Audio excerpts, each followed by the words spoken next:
Thumbnail आरो टाइटेलखौथ' नुखाबायानो थ' दिनैनि रस भिडिअआ जोबोद धामाका जागोन जोबजासिननायाबो इन्टारेस्ट मोननाय नङा आरोना थ' बांद्राय बुकिबाय थाला बे डिसक्लेमारखौ लागायनोसै।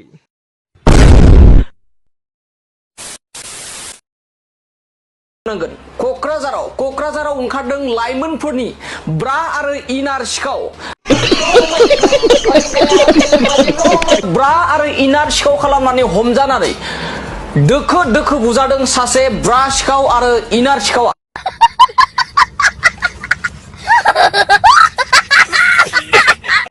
नै आगैमोन हौवाफोरनिया नैबेबायदि समान दं नामा नै बेसेबां समान दं नामा हौवाफोरनिया?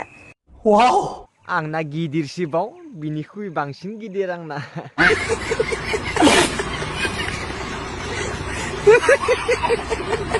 सोरनाव दङ खोन्थाहर दे कमेन्टआव। नै इसिबां गिदिर सोरनाव दङ? मा सोरनाव दङलै आंनावनो दङ नांगौ नामा लांफैनांगौबा।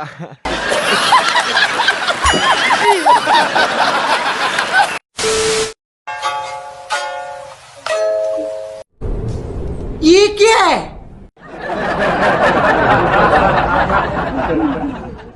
बेबायदि लिंनाय मानसि मोनबाथ' जेबोखौनो नाङामोनलै सानथामसो ओंखाम जायामोन आङो। No.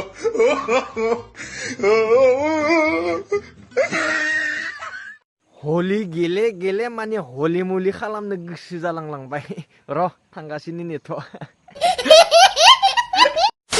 खोमसि खोमलावलाय ओमफ्राय आदसा बाजै नोंनि बे खुजालि गोनां सिथुखौ नायबाय थानांगौ ना।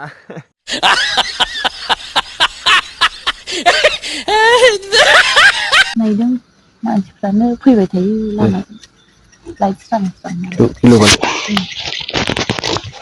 साइज फाइज गैयि सिथुखौ नायबाय थानांगौ आरो ना बाजै नोंनि।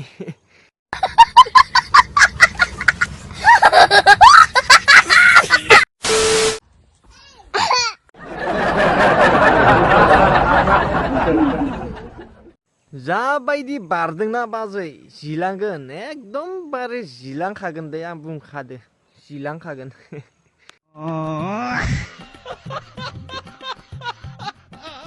बेनोमोन लोगोफोर जास्ट ओरैनो फानि खालामबाय कमेडि खालामबाय रावखौबो नायनो बानानै बे भिडिअखौ खालामाखै कन्टेन्टआनो बेनोखा नालाय जास्ट ओरैनो फानि खालामबाय आरो ना थ' गासिबो लाइक शेयार कमेन्ट खालामबानो जाबाय आरो जायफ्रा चेनेलाव गोदानै हाबफैदो चेनेलखौ साबसक्राइब खालाम गासिबो शेयार खालामना हो कमेन्ट खालाम नेक्स्ट धामाका रस भिडिअ लोगो मोनबाय दोङो दिनैनि भिडिअआ एसेनोसै बाय लोगोफोर।